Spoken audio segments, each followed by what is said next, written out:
Take a look at this beautiful picture here.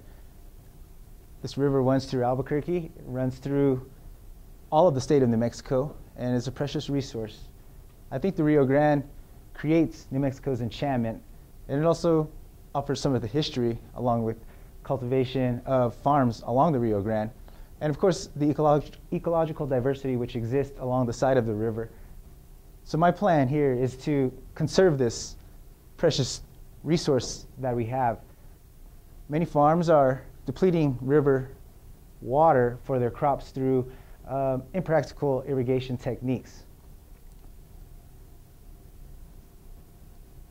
So with those techniques in farming, this is an inevitable future if we continue to use water at a rate that we do from the Rio Grande River. So,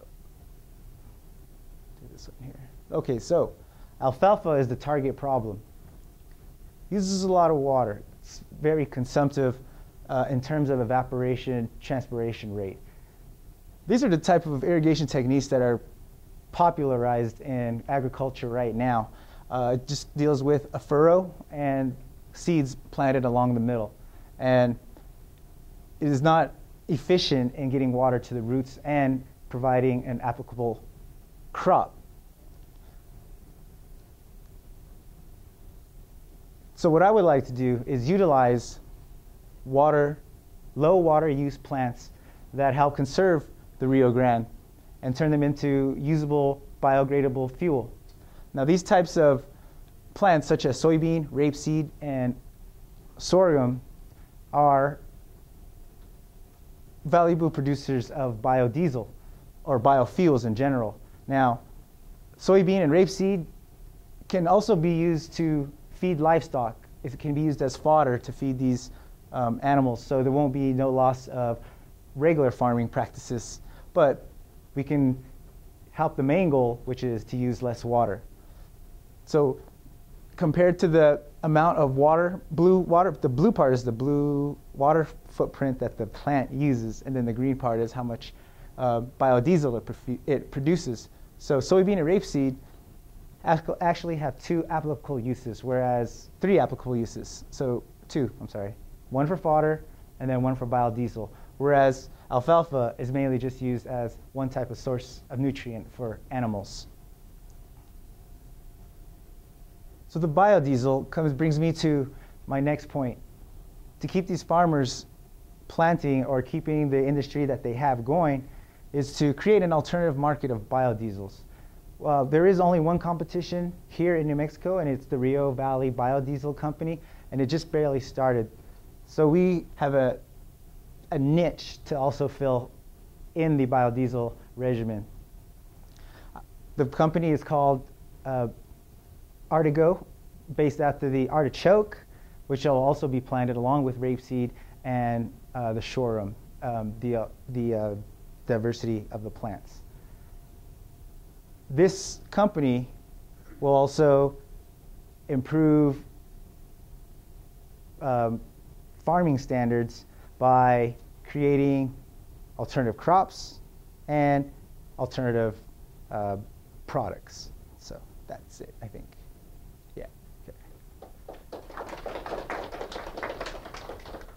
Yes? In today's current oil prices, how close is biodiesel to being competitive with petroleum? Petroleum? Currently now, it's increasing, but compared to diesel is still preferred. So it's still a new market, but I can't tell you an exact answer to your question, but there is an increase for its use.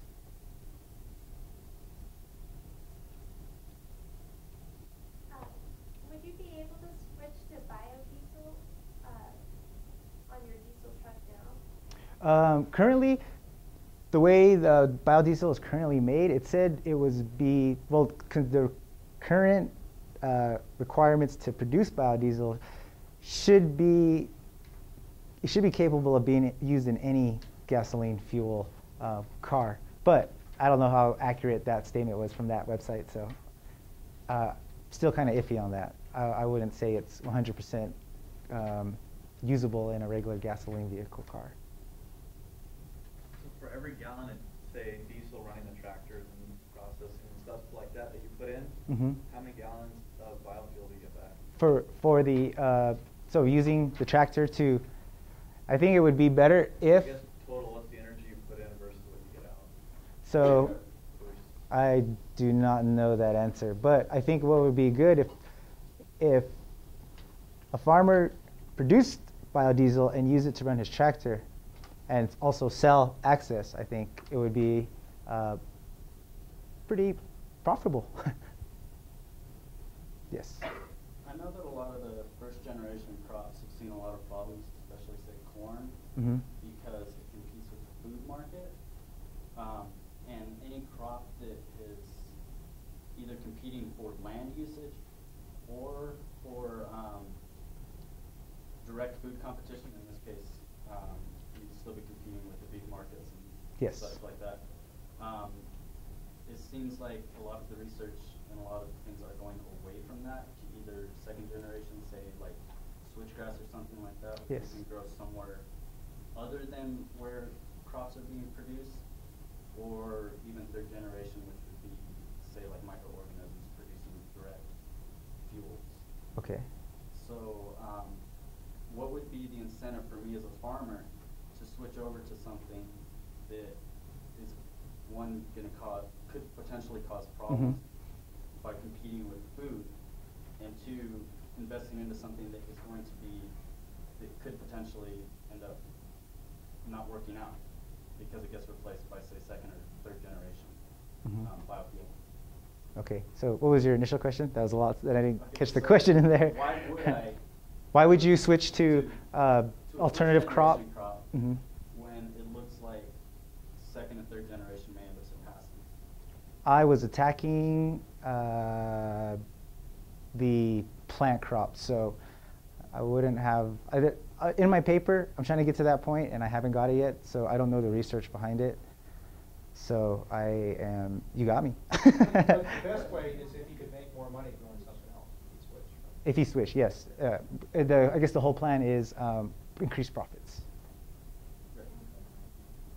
So, why would you? That would be the incentive, is if you did produce these crops. I mean, they use a lot less water, and the yields are a little bit actually higher than alfalfa. So what they would sell, and the selling price by weight is usually maybe a couple of dollars here and there. So that would be the incentive to switch, is just an increase in profit, if that answers your question.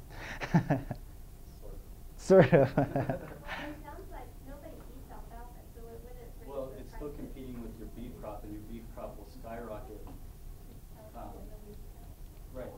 So your prices, what happened with corn was it caused prices of tortillas to rise extremely, especially in third world countries where people are eating this. That caused people not to be able to eat. For that, this one would instead make your beef and other animals eating that much, much more expensive, which could cause resistance everywhere in other places in the market. So that's why they're going away from things that are competing directly for land usage and or replacing crops. Didn't you say that they can be used as Fodder? Yes. a food Yes. for animals? So Yes. then, according to what he's saying, that it's not competing, it has more than one. Well, that's saying like corn, but if you're feeding which type, I don't Okay, know. so what the nutrient requirements in each plant, is that what you're? Are you using a different type? So for corn, you use a different type of corn to produce corn for biofuels versus what you would feed versus what you would eat. So those three are competing forces. You don't use the same plant.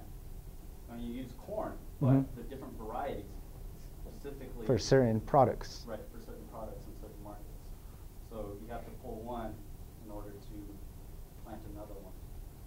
But aren't you saying that you're using the same crop for both things? That's what he's saying. Yeah, you can. The You, same Same crop, the same soybean, but you Yes. use a different variety of soybean.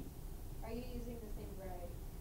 Same. To feed and then use excess for I think I would use the same one. So it would be the same variety? Yes. It would be several varieties? Yes. Yeah.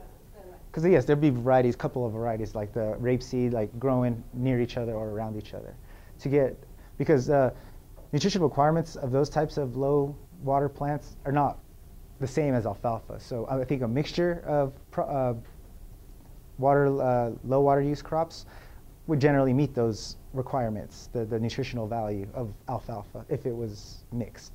Then just say artichoke or just rapeseed itself. So a mixture would be, I think, suffice to meet nutritional requirements for beef cattle.